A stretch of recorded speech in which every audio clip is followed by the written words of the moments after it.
Amado irmão, amada irmã, saúde e paz com muito apreço.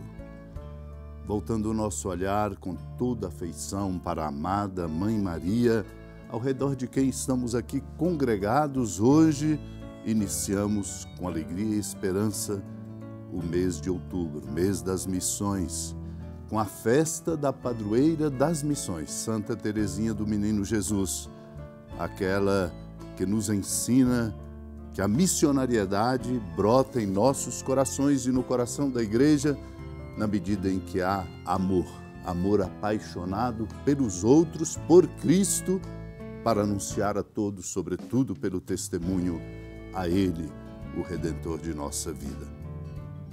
A missão de Cristo Redentor confiada à nossa Igreja está ainda bem longe do seu pleno cumprimento.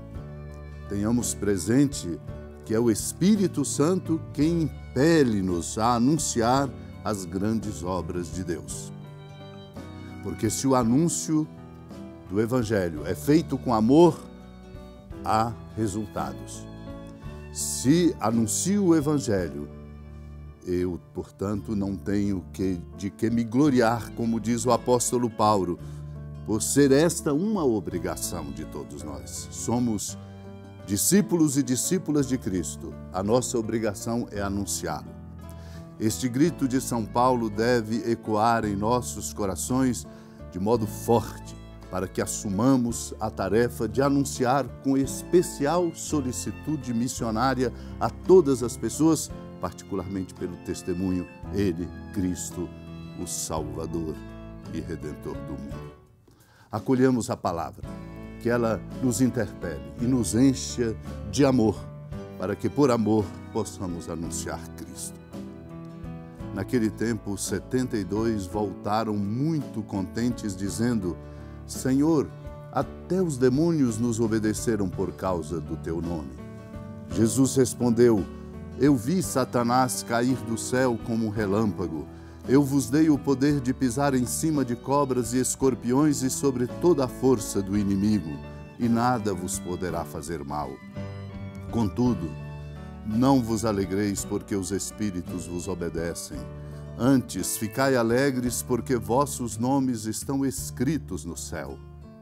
Naquele momento, Jesus exultou no Espírito Santo e disse: Eu te louvo, Pai, Senhor do céu e da terra, porque escondeste estas coisas aos sábios e inteligentes e as revelaste aos pequeninos. Sim, Pai, porque assim foi do teu agrado.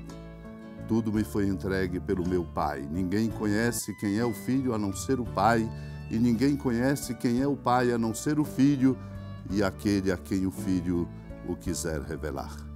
Jesus voltou-se para os discípulos, disse-lhes em particular: Felizes os olhos que veem o que vós vedes, pois eu vos digo que muitos profetas e reis quiseram ver o que estáis vendo e não puderam ver. Quiseram ouvir o que estáis ouvindo e não puderam ouvir. Amado e amada de Deus, os 72 discípulos ficaram maravilhados, contentes, exatamente porque foram obedecidos pelos demônios por causa do nome do Senhor, não pela sua própria força. É isso que Jesus quer exatamente nos fazer compreender. A força nossa no anúncio, na realização de grandes mudanças, vem dele, vem de Cristo. Por isso ele ajuda os discípulos a compreenderem ao dizer: Eu vi Satanás cair do céu como relâmpago, porque vos dei o poder de pisar em cima de cobras e escorpiões e vencer a força do inimigo. Uma força do inimigo que está sempre presente no mundo, no coração de tantos irmãos e irmãs, nos funcionamentos da sociedade. Um inimigo cuja força precisa ser vencida. Pois é Deus quem nos conduz e é dele que vem, de fato, a força maior, a força do amor. A nossa alegria, portanto, como discípulos e discípulas, o Senhor nos ensina: não nos alegremos porque simplesmente os espíritos nos obedecem. Ora, a nossa fé não é uma mágica. Não é uma mágica para nos colocar como os admirados diante dos outros. A nossa alegria, o Senhor diz, é porque nossos nomes estão escritos no céu. A inscrição do nosso nome no céu depende da força do nosso testemunho e de nosso ardor missionário, no compromisso bonito e importante de ajudar o outro, cada pessoa, sobretudo as pessoas que estão distantes, a compreenderem a força maravilhosa do amor de Deus. Assim é tão importante para Jesus que ele exulta dizendo: eu te louvo, Pai, Senhor do céu e da terra, porque escondeste essas coisas aos sábios e inteligentes e as revelastes aos pequeninos. Assim é do agrado do Pai.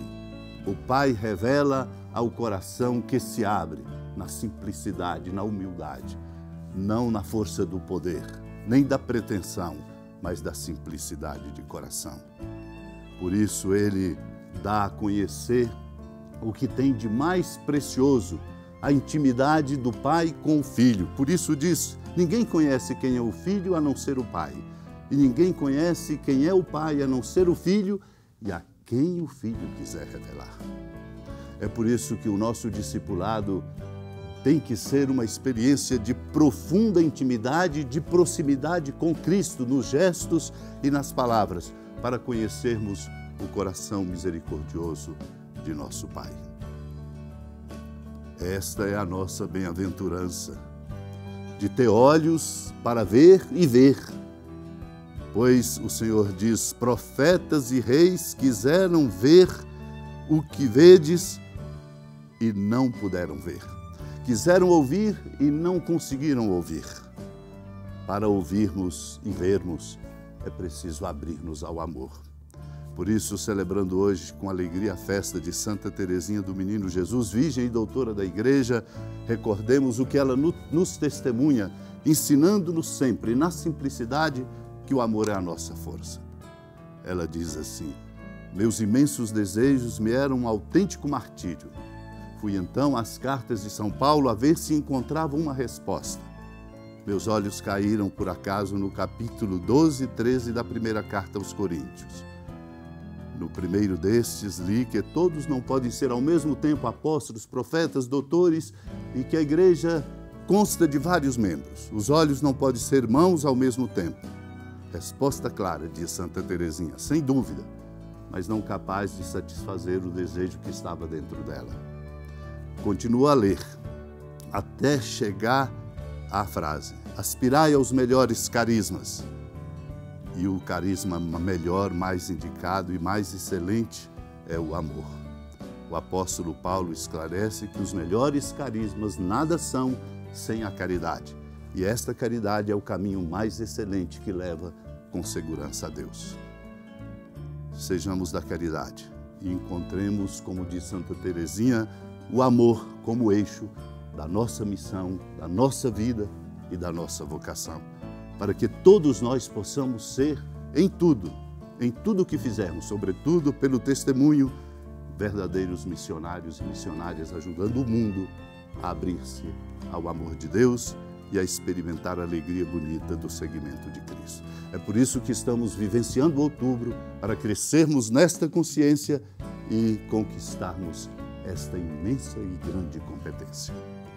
Supliquemos esta graça para todos nós e para a nossa igreja, para que ela seja sempre mais misericordiosa, hospitaleira e missionária. Senhora da piedade, Mãe Virgem do Cristo Deus. Lembrai-vos, ó piedosíssima Virgem Maria, que nunca se ouviu dizer que alguém daqueles que, tendo recorrido à vossa proteção, implorado a vossa assistência e reclamado o vosso socorro, tenha sido por vós desamparado. Animado com igual confiança, a vós recorro, ó Virgem das Virgens, e gemendo sob o peso dos meus pecados, me prostro a vossos pés. Não desprezeis as minhas súplicas, ó Mãe do Verbo encarnado, mas dignai-vos de as ouvir propícia e de me alcançar o que vos peço. Amém. Feliz padroeira de um povo a lutar, a gente mineira te quer exaltar, não só lá na serra, tu és esplendor de toda esta terra, também és fulgor. Amado irmão, amada irmã, com alegria, no caminho missionário deste mês de outubro, desejosos sempre de renovar em nós a nossa consciência missionária como discípulos e discípulas de Cristo Jesus, da ermida da padroeira do estado de Minas Gerais, a Senhora da Piedade, que da sua casa de clemência e bondade nos acompanhe e nos abençoa do alto da serra, magnífica arquitetura divina, a bênção de Deus, amor misericordioso. Pai, Filho e Espírito Santo, desça sobre sua família, sustente sua vida, proteja e fortaleça seus passos, fecunde o caminho missionário de nossa igreja, nos encha de sabedoria e permaneça conosco para sempre. Amém. Feliz padroeira